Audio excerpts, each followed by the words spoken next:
어느 때까지 겸비하지 않겠느냐라는 제목으로 하나님 말씀 증가하도록 하겠습니다. 하나님이 계속해서 애굽 땅에 재앙을 내리십니다. 하나님이 힘이 모자라서, 능력이 모자라서 그렇게 하는 것이 아닙니다. 얼마든지 하나님은 단번에 바로로 하여금 항복하게 하고 이스라엘 백성들을 내어 보내도록 할 수 있습니다. 하지만 지금까지 우리가 살펴본 것처럼 하나님은 굳이 서서히 강도를 높여가시면서 10가지 재앙을 애굽 땅에 내리십니다. 첫 번, 두 번, 세 번이 하나에 뭉쳐져 있다고 했습니다. 세 번에 한 번, 또 세 번에 한 번, 또 세 번에 한 번. 완전한 재앙을 내리시면서 점점 더 강도를 더해 가십니다. 그리고 마지막 10번째 재앙을 내리십니다. 하나님이 이렇게 하시는 이유는 두 가지라고 할 수 있습니다. 첫째는 바로로 하여금 온전히 하나님께 항복하게 하기 위함입니다. 둘째는 이스라엘 백성들로 하여금 하나님이 어떤 분이신가를 가르쳐 주심으로 하나님을 섬기게 하기 위함이다라고 할 수 있습니다. 먼저 첫 번째로 오늘 본문은 내가 바로와 신하들의 마음을 완강하게 했다라고 말씀을 합니다. 1절 상반절 함께 봅니다. 시작.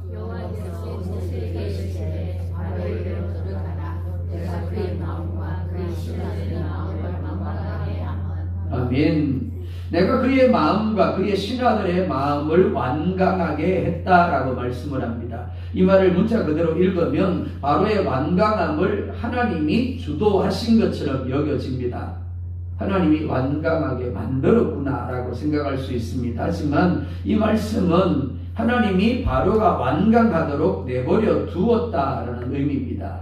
완강함이 뭘까요? 완강함은 긍정적인 의미와 부정적인 의미를 가지고 있습니다. 긍정적으로 사용할 때 완강함은 존귀하게 하다, 영화롭게 하다라는 의미입니다. 참 좋은 말씀이죠. 반면 부정적으로 사용할 때는 무겁게 하다, 둔하게 하다라는 의미입니다. 같은 단어인데 긍정일 때와 부정일 때가 다르게 쓰이는 거죠. 창세기 3장을 보면 뱀이 하나님이 지으신 것 중에 가장 뭐 하더라고요? 간교하더라라고 되어 있죠. 그 간교하더라는 말이 긍정일 때는 지혜롭더라라는 의미입니다. 부정적으로 사단의 손에 붙잡혀서 쓰임받으니까 간교함이 되어지는 겁니다. 오늘 본문에서 완강하다라는 말도 마찬가지입니다. 부정적으로 쓰여졌습니다. 그러니까 의미가 뭐라고요? 무겁게 하다, 둔하게 하다인 겁니다.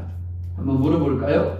바로가 자신이 악한 짓을 하고 있다는 것을 알았을까요? 몰랐을까요? 여러분 자신에게 한번 대비를 해보시면 될 것 같아요. 답은 몰랐다입니다. 알았을 것 같은데 몰랐다입니다. 바로는 물론이고 대부분 사람들은 자신이 하나님을 거스르고 불순종하면서도 그것을 악하다라고 모릅니다. 물론 그 중에는 자신이 악한 짓을 하고 있다라는 것을 아는 사람도 있겠지만 대부분은 모릅니다. 왜요? 자기 보기에 그게 좋은 거예요. 자기 생각하기에 그게 옳은 겁니다. 내가 생각하는 게 틀렸어. 내가 보기에 이게 안 좋아. 라고 하면 그걸 하겠습니까? 그러지 않을 겁니다. 그렇죠? 내가 보기에 좋은 거죠. 내가 보기에 옳게 여기는 겁니다.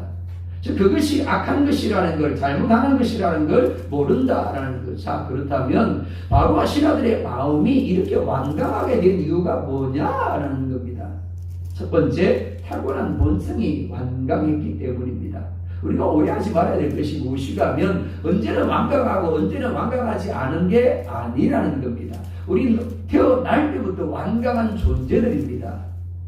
어쩌면 아기가 고집이 있을까요? 없을까요? 애기 자는 거 보면 천사 같지 않습니까? 그렇죠? 너무 이쁩니다. 근데 그 아기도 완강합니다. 자기 고집이 있어요. 아기가 엄마 젖꼭지를 물고 젖을 먹습니다. 근데 어느 날 엄마 젖꼭지를 물었는데 가만 보니까 찢어져 있어요. 피가 나는 겁니다. 그리고 생각합니다. 내가 이렇게 부려져야 우리 엄마가 이렇게 젖꼭지가 찢어져 가면서까지 내가 젖을 먹였는데 이 인간아, 네가 그러고도 네가 배부를 때까지 엄마 젖꼭지를 물고 있어야 되겠니? 그러니까 배 안 고프더라도 고픈 척 하면서 엄마 젖꼭지를 놔줘. 그러겠죠? 아니요. 세상에 그런 아기는 없습니다. 오직 하나만 생각하죠. 내가 배 부르냐? 배 고프냐입니다. 배 고프면 엄마가 젖꼭지가 찢어지든 말든 어떻다고 물고 늘어지는 거예요. 배 부를 때까지 아는 겁니다. 그렇습니다. 태어날 때부터 사람들 안에는 완강함이 자리하고 있습니다. 가끔 맹견 사고에 대한 뉴스가 나올 때가 있죠. 맹견을 데리고 외출을 할 때 입마개를 하고 목줄을 해야 하는데 안 하고 나갔다가 지나가는 개를 물거나 사람을 물어서 상하게 하는 사고가 생깁니다. 심지어 죽기까지 합니다. 왜 이런 일이 일어날까요? 착각 때문입니다. 주인에게는 한없이 사랑스러운 개지만 그 안에는 맹견의 본성이 자리하고 있다는 것을 생각하지 못하는 겁니다. 우리 개는 좋은 개야. 우리 개는 절대 그렇지 않을 개야. 아니라는 거죠. 그렇게 믿고 나갔는데 어느 한순간에 그 안에 자리하고 있는 맹견의 본성이 툭 하고 튀어나와서 어떻게 하더라고요? 약한 개를 물어뜯는 겁니다. 사람을 물어뜯는 거죠. 이는 사람도 마찬가지입니다. 로마서 3장 10절로 12절 볼까요? 시작. 기록된 바 깨닫는 자도 없고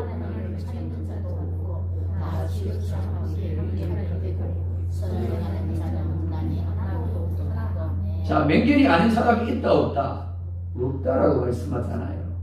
완강하지 않은 사람이 있다고요 없다고요? 없다고 말씀합니다. 그렇죠? 의인은 없나니 완강하지 않은 사람은 없나니 하나도 없으며 그렇습니다. 깨닫는 자도 없고 하나님을 찾는 자도 없고 다 치우쳐 선을 향하는 사람도 없다라고 말씀을 합니다. 이게 우리의 본성입니다. 왜냐하면 100% 타락한 아담의 본성이 후손된 사람들에게 유전이 되어 있기 때문입니다. 아마 이 사실을 인정하지 않으려는 분들이 있을 겁니다. 왜요? 100% 타락했다고 하는데 선한 생각을 하고 선한 삶을 사는 부분들이 분명히 있기 때문입니다. 하지만 이는 마치 맹견이 주인의 손에 있을 때에는 그 맹견의 본성이 억눌러져서 착한 개처럼 되는 것과 같은 거예요.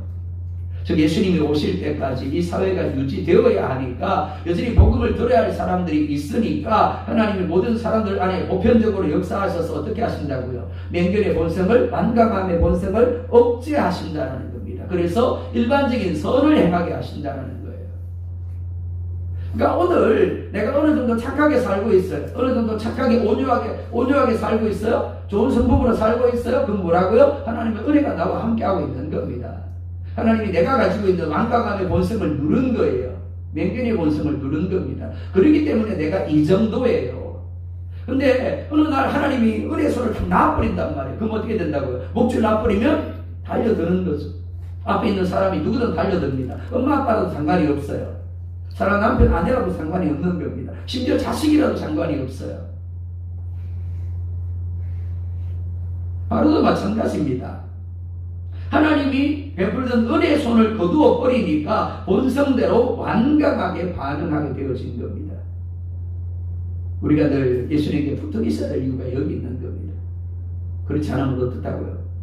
나는 맹견인 겁니다. 완강함의 사람이라는 거죠.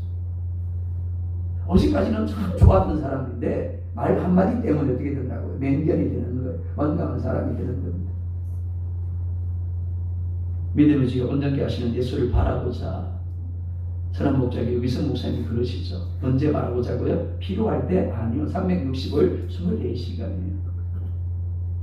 예수님을 바라보지 않아도 되는 순간이 없다라는 겁니다. 그렇지 않으면 어떻게 하면 된다고요? 넘어지는 거예요. 실패하는 겁니다. 자, 두 번째. 반복된 불순종이 완강함을 강화했기 때문입니다. 새는 망치로 많이 두들길수록 단단하게 된다라고 합니다. 마찬가지입니다. 우리 안에 있는 죄적 성향은 우리가 죄를 범하고 하나님께 불순종할수록 더욱 강화되어집니다. 연쇄살인범이 처음부터 연쇄살인범이었을까요? 아니요. 처음에는 누군가의 물건을 훔칠 때도 손을 다다달 떨었어요. 무서워서. 그랬던 사람이 어느 날 사람을 죽이게 되었습니다. 한 번 죽이고 두 번 죽이고 세 번 죽이니까 어떻더라고요? 두렵지 않은 거예요. 아무렇지도 않게 하는 겁니다. 하나님께서 처음부터 바로가 불순종할 생각을 하지 못하도록 강한 징계를 내리셨다라면 바로는 곧바로 하나님께 항복했을지 모르겠습니다. 항복이요! 나 살려주세요! 그렇게 했을지 모르겠어요. 그런데 하나님이 그렇게 하지 아니하고 하나씩 강도를 더해가시며 재앙을 내리셨습니다. 그것도 숨 쉴 수 있는 구멍을 열어두셨습니다. 뿐만 아니죠. 바로가 구할 때마다 재앙이 물러가게 하셨습니다. 그러다 보니까 바로와 그의 신하들의 마음이 점점 더 완강해져 간 겁니다. 즉 그래도 괜찮더라라고 여긴 거죠. 왜 믿음의 사람들이 죄악을 온전히 끊어버리지 못할까요? 아마 여러 가지 이유가 있을 겁니다. 그죠? 근데 그 중에 하나가 뭐가 하면 하나님의 저것도 확실하게 다 써버리면 어떨까요? 죄질 생각 못할 겁니다. 근데 문제가 뭐라고요? 죄 지어도 괜찮더라라는 거죠. 죄 짓고 나서는 예배당에 나와서 어떻게 해요? 잘못했습니다. 그러고 나니까 하나님이 또 용서해 주더라는 겁니다. 괜찮네? 죄에 대해 점점 더 용감해지는 거죠. 그러면서 어떻게 된다고요? 결국 그 마음이 화인 맞는 자리에 이를 수 있게 되어지는 겁니다. 바로와 그의 신앙도 마찬가지였습니다.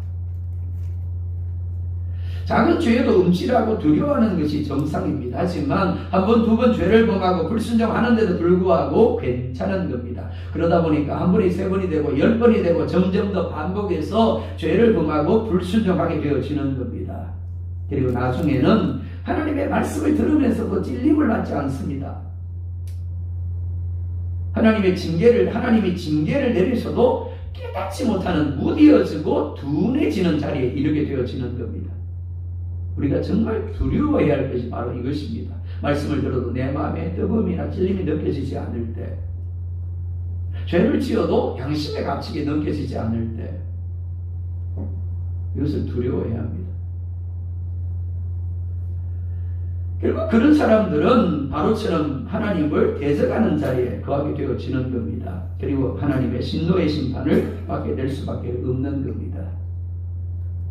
두 번째로 메뚜기 재앙의 목적이 무엇인가를 말씀을 합니다. 1절 중반절과 2절 말씀 봅니다. 시작. 나의 표징을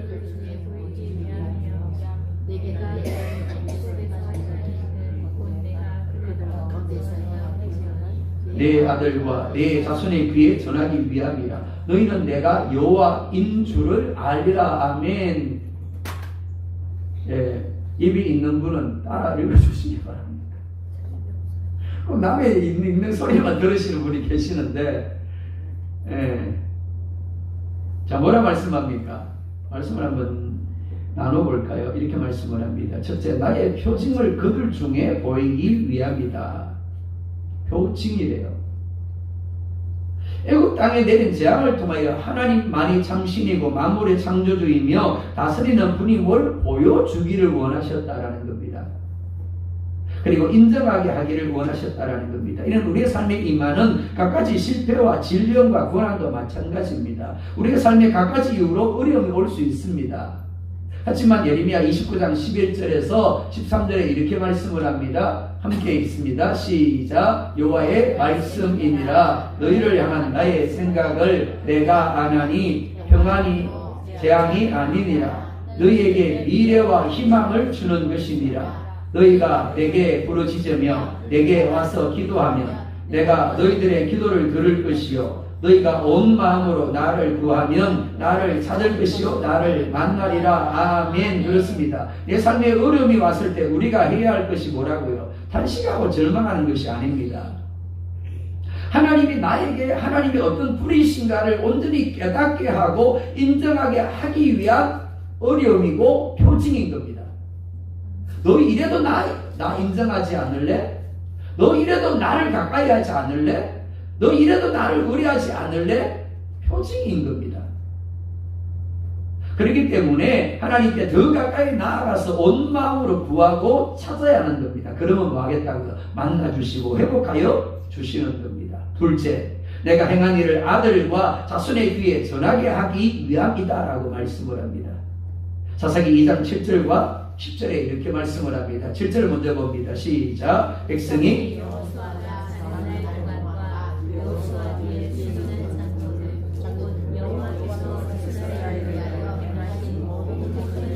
본자들이 사는 날 동안에 여호와를 섬겼더라. 10절 시작. 그 세대의 사람도 다 그 조상들에게로 돌아갔고 그 위에 일어난 다른 세대는 여호와를 알지 못하며 여호와께서 이스라엘을 위하여 행하신 일도 알지 못하였더라. 아멘. 이스라엘 백성들이 사사시대에 타락하게 된 이유가 뭐라고요? 분명히 하나님이 내가 행한 일을 아들과 자손의 귀에 전하라고 하셨습니다. 그래서 하나님이 표징을 그들 가운데 보여준 거예요. 근데 그렇게 했다고요? 못했다고요? 못했다라는 겁니다. 그래서 타락하게 되었고, 그래서 징계를 받아 이방인들에게 넘겨져서 고통을 당하게 된 것입니다. 사랑하는 여러분, 하나님이 살아계심을 믿으십니까? 그 하나님이 만물을 만드시고 다스리는 분임을 믿으십니까? 하지만 거기서 끝나버리면 안 되는 거예요. 내가 믿고, 내가 알고, 내가 신앙생활 잘하고, 그래서 나는 천국 갔더라. 그 다음에요, 우리 자녀들은 내가 가르치지 않아서, 내가 전하지 않아서 하나님을 모르고 하나님을 믿지 아니하고 그래서 지옥 갔더라. 행복하신가요? 그러면 안 되는 거잖아요.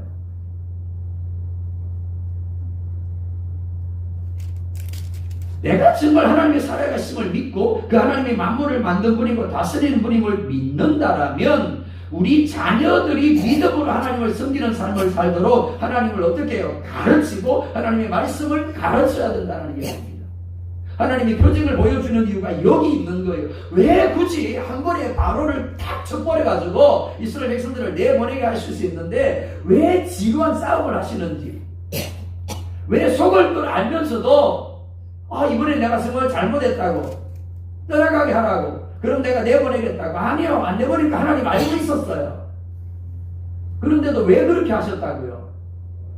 우리에게 보여주고 하나님 어떤 분인가를 알게 하고 우리의 자녀들에게 가르치고 우리 자녀들에게 전하게 하기 위함이라는 거예요. 근데 그렇게 했다고요? 못했다고요? 못한 겁니다.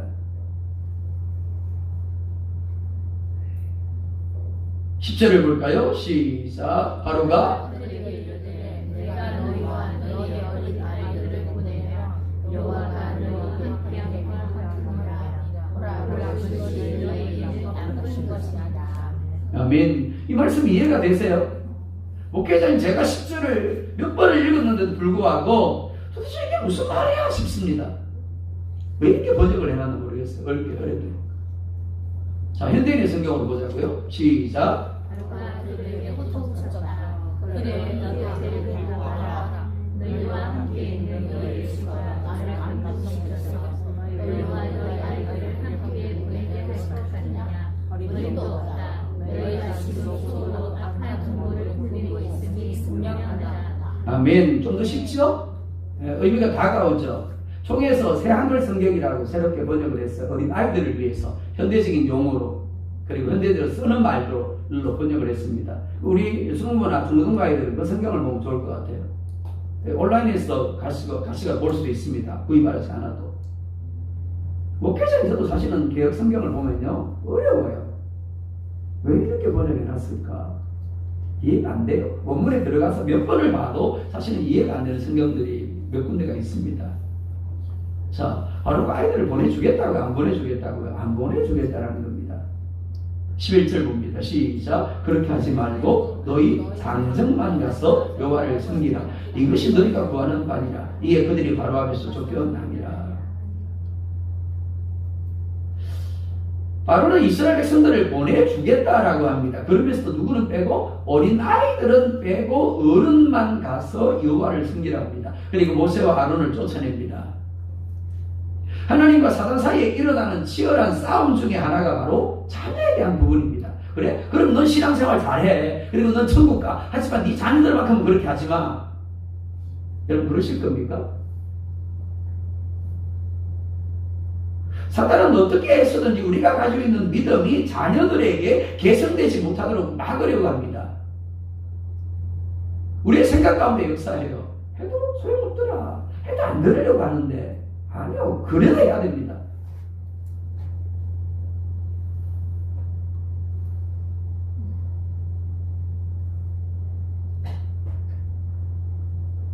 사단은 부모된 우리만 신앙생활을 잘 하라고 합니다. 어린아이는 내버려 두라고 합니다. 하지만 부모는 언제까지 자녀와 함께 할 수 없습니다. 언제까지나 내가 부모된 자로서 자녀들에게 가르치고 전할 수 있을까요? 아니요. 어느 순간 하나님 나를 데려가시면 더 이상 자녀들에게 말씀을 가르칠 수도 하나님을 가르칠 수도 전할 수도 없는 겁니다. 너 그따구로 신앙생활 할 거야. 내가 너한테 그렇게 가르쳤어. 신앙생활 잘못하면 꾸짖으셔야 됩니다. 키가 커서도 꾸짖어야 돼요. 신앙생활 안 하면 억지로라도 데려와서라도 이전에 세워야 자리에 앉게 해야 됩니다. 그래야 사는 거예요. 안 그러면 여러분들이 나중에 땅을 치는 겁니다. 왜요? 여러분들 천국 가 있는데 여러분들 자녀가 지옥에 가 있는 거 보면서 좋겠습니까? 잠언 22장 6절에 이렇게 말씀을 합니다. 마땅히 행할 길을 아이에게 가르치라. 그러면 늙어도 그것을 떠나지 아니하리라. 부모가 자녀에게 줄 수 있는 최고의 선물은 아이에게 행할 길, 즉 하나님과 하나님의 말씀을 가르쳐서 그것을 행하게 하는 겁니다. 예배의 중요성을 가르치고 말씀에 순종하는 삶의 중요성을 가르쳐야 합니다. 그래서 하나님을 경외하며 하나님을 섬기는 아이가 되게 해야 되는 거예요. 그럴 때 하나님이 우리 자녀들의 삶을 책임져 주시고 복된 삶을 살게 하시는 겁니다. 우리 아이는 다 컸는데요. 그렇더라도 하셔야 됩니다. 여러분이 살아있는 동안만 할 수 있는 거예요. 이거는 떠나고 나면 못합니다. 살아있는 동안 여러분의 아들, 여러분의 딸들을 위해서 기도하면서 듣기 싫어도 전하세요. 하나님이 살아계시다고. 하나님이 예수님이 이 땅에 오셔서 너를 위해 죽었다고. 너를 구원하기 위해 죽었다고. 그 예수님이 너를 구원하기를 원한다고. 예수를 믿어야 된다고. 그래야 지옥까지 하고 천국 간다고. 가르치고 전하셔야 됩니다. 세 번째, 메뚜기를 내 경내에 들어가게 할 것이다 라고 말씀을 합니다. 4절에서 6절입니다. 함께 봅니다. 시작. 내가 만일 내 백성 보내기를 거절하면 내일 내가 메뚜기가 지면을 덮어서 사람이 땅을 볼 수 없을 것이라. 메뚜기가 네게 남은 그것 곧 우박을 면하고 남은 것을 먹으며 너희를 위하여 들에서 자라나는 모든 나무를 먹을 것이며 또 내 집들과 내 모든 신하의 집들과 모든 애국 사람의 집들에 가득하리니 이는 내 아버지와 내 조상이 이 땅에 있었던 그 날로부터 오늘까지 보지 못하였던 것이라 하셨다 하고 돌이켜 바로에게서 나오니. 하나님이 내일 메뚜기를 내 경내에 들어가게 할 것이다 라고 하십니다. 그런데 무조건 그렇게 하겠다가 아닙니다. 내가 만일 내 백성 보내기를 거절하면 이라고 말씀을 합니다. 그러니까 바로가 하나님의 말씀대로 이스라엘 백성들을 내보내면 메뚜기가 바로의 경내에 들어간다고요? 안 들어간다고요? 안 들어가는 거예요. 하나님이 분명히 메뚜기를 내보낼 거야 라고 작정했습니다. 하지만 바로가 내보내면 어떻다고요? 메뚜기가 갈 이유가 없어지는 거죠. 너나가 니네성에 가서 하나님이 당신들을 심판하기를 원한다고. 당신들의 죄가 하늘에 닿았다라고. 하나님의 심판이 이미 예정되어 있었습니다. 그런데 어떻게 해요? 왕을 비롯하여 온 백성들이 하나님 앞에서 금식하며 악에서 떠나 겸비하며 하나님을 향하여 긍휼을 구합니다. 그랬더니 어떻게 했다고요? 하나님의 뜻을 돌이키시니라. 그렇습니다. 신명기 30장 15절에서 18절에 이렇게 말씀을 합니다. 똑같이 봅니다. 15절입니다. 시작. 보라, 내가 오늘 생명과 복과 사망과 화를 네 앞에 두었나니 내가 오늘 네게 명령하여 네 하나님 여호와를 사랑하고 그 모든 길로 행하며 그의 명령과 규례와 법도를 지키라 하는 것이라. 그리하면 네가 생존하며 번성할 것이요 또 내 하나님 여호와께서 네가 가서 차지할 땅에서 네게 복을 주실 것임이니라. 17절. 그러나 네가 만일 마음을 돌이켜 듣지 아니하고 유혹을 받아 다른 신들에게 절하고 그를 섬기면 내가 오늘 너희에게 선언하노니 너희가 반드시 망할 것이다. 너희가 요단을 건너가서 차지할 땅에서 너희의 날이 길지 못할 것이니라. 자, 15절에서 18절 말씀 여러분이 읽으셨어요. 이스라엘 백성들을 향한 하나님의 본심은 뭐죠? 본심이 뭡니까? 생존하며 번성하는 것이고 땅을 차지하고 복을 누리는 겁니다. 이게 하나님의 본심이에요. 우리를 향한 뜻도 마찬가지입니다. 하나님 우리가 행복하기를 원하심을 믿으시기 바랍니다. 하나님 우리에게 복을 주셔서 부족함이 없게 하기를 하심을 믿으시기 바랍니다. 근데 문제가 뭐라고요? 이렇게 말씀을 합니다. 그러나 네가 만일 마음을 돌이켜 듣지 아니하고 유혹을 받아 다른 신들에게 절하고 그를 섬기면 어떻게 하겠다고요? 내가 오늘 너희에게 선언한다. 너희가 반드시 망할 것이다. 너희가 요단을 건너가서 차지할 땅에서 너희의 날이 길지 못할 것이다. 사랑하는 여러분, 하나님의 뜻은 고정적이지 않아요. 반드시 넌 이렇게 될 거야 아닙니다. 우리 앞에 생명과 목과 사망과 하를 두었다라고 말씀을 합니다. 하나님은 우리를 기계로 만들지 않았어요. 자기 의지에 따라 얼마든지 선택하고 결정할 수 있게 하셨습니다. 하지만 그 선택과 결정에 따라 어떻게 해요? 하나님 예비하신 복을 누리기도 하고 하나님이 예비해 놓은 뭘요? 하를 받기도 하는 겁니다. 생명을 누리기도 하고 사망에 처해지기도 하는 겁니다. 하나님이 징계하시는 순서는 늘 동일합니다. 먼저 주의 종들을 통하여 거듭 말씀하십니다. 그래도 듣지 않으면 작은 문제와 작은 고통을 주셔서 생활을 하는데 조금 불편하게 하십니다. 감기와 몸살과 두통과 관계 문제와 진로의 문제와 작은 재정적인 문제가 바로 그런 것들입니다. 좀 불편하네? 조금 힘드네? 그래도 듣지 않으면 어떻게 한다고요? 큰 질병을 주시고 재산상의 손해를 주십니다. 그래도 듣지 않으면 생명을 지십니다. 애굽에 임한 10가지 재앙이 바로 그런 것들입니다. 우리 피가 되게 하시고 개구리와 이를 오르게 하심으로 생활하는데 조금 불편하게 하셨습니다. 하지만 그래도 듣지 않자 어떻게 했다고요? 악취를 주시고 독한 종기를 주시고 우박과 불덩이를 통하여 애굽인들의 가축과 종들을 치셨습니다. 그래서 재산상에 손해를 입게 하셨습니다. 그리고 사람의 몸을 치심으로 고통받게 하셨습니다. 그리고 삼가 보리를 상하게 하셨습니다. 하지만 그럼에도 여전히 숨 쉴 수 있는 구멍을 주셨습니다. 즉 먹을 수 있는 것들을 남겨두셨습니다. 하지만 이제 메뚜기를 보내심으로 우박을 면하고 남은 것들과 모든 나무를 먹을 것이고 애굽 사람의 온 집에 메뚜기가 가득하게 될 것이다 라고 하십니다. 이전까지는 조금 불편하고 조금 재산상이 손해를 입는 정도였지만 이제는 아예 살 수 없도록 하시는 겁니다. 그러자 바로의 신하들이 이렇게 이야기를 합니다. 7절입니다. 시작. 바로의 신하들이 그에게 말하되 어느 때까지 이 사람이 우리의 함정이 되리까? 그 사람들을 보내어 그들의 하나님 여호와를 섬기게 하소서. 왕은 아직도 애굽에 많은 줄 알지 못하시니까. 아멘. 바로의 문제가 뭘까요? 대신방을 할 때마다 제가 부담감이 있다는 이야기를 들었습니다. 그러니까 주일날 예배를 인도하고 그 다음에 월요일날 신방을 할 경우는 더더욱 제 마음이 급해집니다. 왜요? 시간이 별로 없기 때문에 그렇습니다. 하나님 앞에 기도를 합니다. 하나님 이제 대신방을 하는데 각가정을 돌아가면서 하나님 주시는 말씀을 선포하고 기도를 해야 되는데 하나님이 각가정을 향하여 가지고 있는 뜻이 무엇입니까? 묻습니다. 근데 너무 축박한 거예요. 짧은 시간이. 대부분 이제 새벽 기도를 하면서 말씀을 받습니다. 어떤 장로님을 위해서 기도하면 하나님 말씀을 떠올려 주세요. 어느 권사님을 위해서 기도하면 말씀을 떠올려 주세요. 말씀을 선포합니다. 근데 두 종류로 나뉘어요. 어떤 분은 선포된 말씀을 가지고 그 말씀이 그 가정 가운데 삶 가운데 임하도록 순종합니다. 몸부림치는 거죠. 어떤 분은 말씀을 선포해도 그때만 아멘 하고는 그냥 시간이 지나버리면 끝나버려요. 바로의 문제가 뭐라고요? 바로의 신하들도 깨닫고 있는 것을 그가 깨닫지 못하고 있었다라는 겁니다. 바로의 신하들은 이스라엘 백성들이 자신들에게 함정이 되고 자신들이 망한 줄을 깨달았습니다. 더 이상 고집 피우면 안 된다라는 것을 깨달았다는 거죠.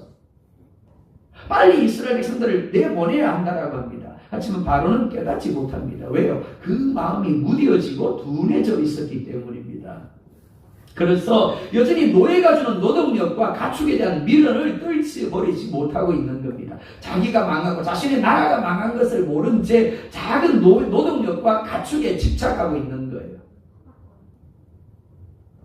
우리에게도 이와 같은 함정들이 있을 수 있습니다. 그 함정을 떠나보내지 못하고 돌아서지 못할 때 집착할 때 어떻게 된다고요? 작은 고난이 점점 더 커지고 커져서 마침내 나를 망하게 하는 겁니다. 왜 그렇게 하신다고요? 나를 구원해야 되니까요. 나를 택하셨고 나를 구원해야 하기 때문에 내가 가지고 있는 함정들을 버리지 않으면 안 되니까 말씀하시고 그래도 안 되니까 작은 고난을 주시고 작은 고난 줘도 깨닫지 못하니까 어떻게 해요? 점점 더 강한 고난을 주셔서 그래도 항복하지 않을래. 누가 그랬다고? 야곱이 그런 거예요. 실패하는데도 불구하고 여전히 자기 방식을, 자기 생각을 고집했습니다. 그리고 잘 된 줄 알았어요. 근데 에스가 400인을 이끌고 오는 것을 보고야 비로소 깨닫습니다. 아, 내 힘으로 안 되는구나. 그리고 뭐라고요? 제발 내게 축복해 주세요. 그래? 그럼 이제부터 넌 야곱이라 하지 마. 이스라엘을 해. 이스라엘로 살아야 된다는 명제를 그에게 주신 겁니다. 근데 문제가 뭐라고요? 그때뿐이었어요. 또 하나님과 약속하신 베델로 올라가지 못하고 어디로 간다고요? 숫곳으로 갑니다. 우리 간을 지으려고 그래요.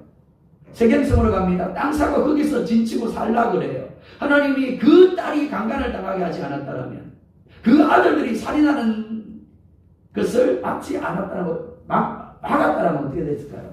아니, 그냥 내버려뒀죠, 그죠? 그냥 덤으로 갈며 살인을 했어요. 그런 일이 일어나지 않았다면 어떻게 됐을까요? 그냥 세겜성에 살았을 겁니다. 우리가 그렇다라는 겁니다.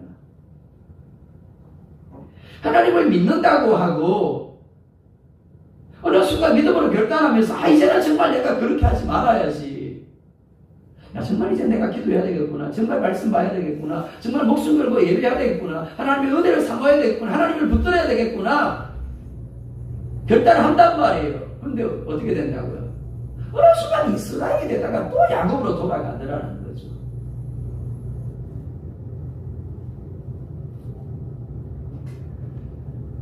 하나님이 바로에게, 그리고 오늘 우리에게 원하시는 것이 무엇입니까? 3절 볼까요? 시작. 모세와 아론이 바로에게 들어가서 그에게 이르되 이번이 사람의 하나님 여호와께서 말씀하시기를 네가 어느 때까지 내 앞에 겸비하지 아니하겠느냐. 내 백성을 그들이 나를 섬길 것이니라. 뭐라고요?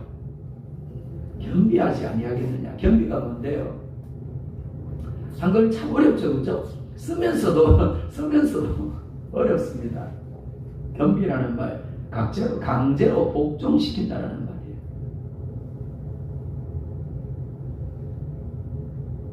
여전히 우리 안에 죄악의 본성이 자리하고 있습니다. 그래서 끊임없이 내가 주인이 되어서 내가 보기에 좋은 대로, 내가 생각하기에 옳은 대로 하려고 합니다. 그게 누구라고요? 야곱이라고 그랬죠.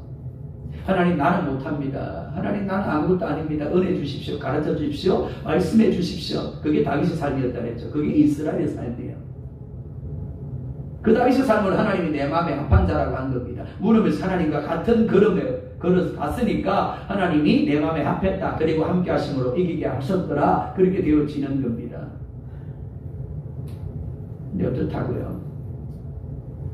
우리는 계속해서 야곱으로 살려고 하는 겁니다. 더 많고 큰 고난의 자리에 머물지 않으려면 어떻게 된다고요? 야곱의 자리에서 떠나야 합니다. 어떻게 해요? 강제로 나를 서야 되는 거예요. 내버려 두면 안 되는 겁니다. 여전히 내가 보기에 좋은 대로, 내가 생각하기에 옳은 대로 하려고 하는 나를 어떻게 해요? 사도 바울이 어떻게 했다고요? 날마다 나는 내 자신을 어떻게 했다고요? 서서 복종시켰다라고 이야기를 하잖아요. 그게 겸비예요. 더 큰 징계의 자리에, 더 큰 고난의 자리에 머물리지 않으려면 나를 쳐서 강제로 하나님께 복종시켜야 합니다. 회개함으로 용서를 구하고 하나님을 섬길 수 있어야 되는 겁니다.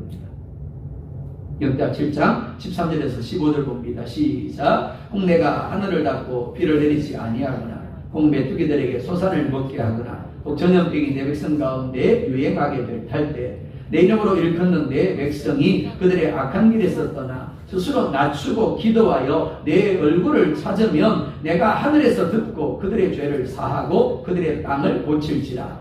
이제 이곳에 사는 기도에 내가 눈을 들고 귀를 기울이리니 아멘. 기근이 오고 비가 내리지 않습니다. 벌레가 농작물을 먹어치웁니다. 전염병이 유행합니다. 성경은 이런 현상들이 우연이 아니라고 말씀합니다. 뭐라고요? 내가 라고 말씀합니다. 내가 보내는 것이다 라고 말씀을 하죠.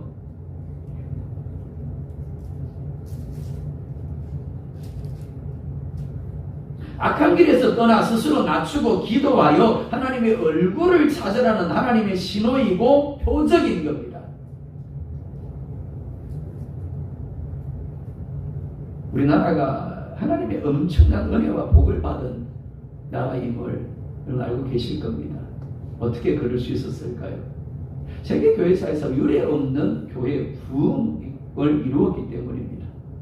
100년이라는 교회 선교 역사에서 1000만 성도, 국민의 4분의 1이 아니었습니까?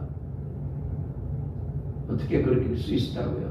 누구보다 예배에 열심히 있고 기도에 열심히 있고 말씀에 열심히 있고 전도에 열심히 있고 그게 한국 교회였어요.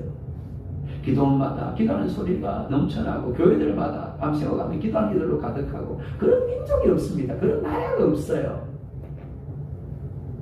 또 기도할 때는 얼마나 열정적으로 합니까? 그죠? 하늘이 울리도록 땅이 떠나가도록 통성으로 기도하지 않습니까? 그랬던 한국교회가 어느 날부터인가는 정체되기 시작을 했습니다. 심지어 마이너스가 되기 시작을 했어요. 1000만이었다라고 이야기하는 한국교회가 지금은 아무리 많이 해도 400만 정도밖에 안 된다고 합니다. 그 400만도 정확하지 않아요. 신기한 것은 무엇인가 하면 한국교회가 올라갈 때는 한국 경제가 올라갔다는 겁니다.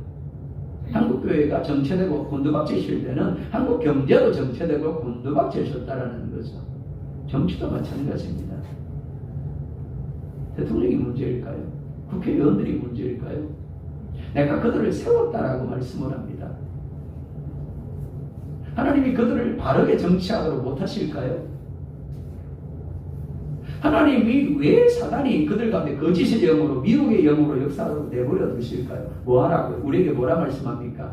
너희가 악한 길에서 떠나 스스로 낮추고 기도하며 내 얼굴을 찾으면 이게 한국교회가 할 일이라고요. 누가 옳다 누가 틀리다 하는 이야기가 아니고요. 정치가 지금 그러네요. 나라가 걱정이네요. 경제가 지금 곤두박질 치고 있네요. 사회가 극단적인 이기주의로 극단적인 대립을 하고 있네요. 누구 드러난 이야기입니까? 교회가 드러난 이야기예요. 정치는 못 바꿉니다. 법관이 바꿀까요? 아니요. 교회가 오직 믿음의 사람들이 하나님의 주권임을 인정하며 하나님 앞에 엎드리면서 하나님 나 때문입니다. 우리 때문입니다. 우리의 죄악 때문입니다. 그래서 악한 길에 떠나고 겸비하며 하나님을 향하여 울며 부르짖을 때 그때 어떻게 해요? 정치인들 가운데 역사하고 있는 거짓의 영이 미혹의 영이 떠나가는 겁니다. 정치가 안정이 되고 경제가 살아나고 이 땅 가운데 떠났던 번영이 평강이 돌아오는 겁니다. 사랑 여러분, 오늘 때까지 겸비하지 않겠느냐? 이건 바로에게 주시는 말씀만이 아닙니다. 오늘 이 시대 우리들 특별히 한국교회 가운데 주시는 말씀이라고 여겨집니다. 제가 그랬잖아요. 에콰도르 나갈 때 데스베 목사님이 은퇴하신 목사님이 그러시는 겁니다. 목사님 잘 결정하셨다고. 한국교회는 희망이 없다고. 저는 반대로 그 이야기했어요. 아니요 목사님 아직 희망이 있습니다. 근데 희망이 있으면 어떻게 해야 된다고요? 너희가 언제까지 겸비하지 않겠느냐. 이 음성을 나에게 우리에게 주시는 음성으로 들어야 한다는 겁니다. 지금이 회개할 때이고 지금이 예배를 회복할 때이고 지금이 기도로 하나님의 얼굴을 찾을 때임을 인정해야 되는 겁니다. 바로처럼 겸비하지 아니하면 어떻게 된다고요? 나도 망하고 우리도 망합니다. 하나님은 얼마든지 우리가 엎드리며 은혜를 구할 때 우리 죄를 사하시고 징계를 거두시며 땅을 고치시며 우리의 기도에 응답하실 것입니다. 그런 우리들 그리고 우리 나라가 되어지기를 우리 교회가 되어지기를 예수님 이름으로 축복합니다.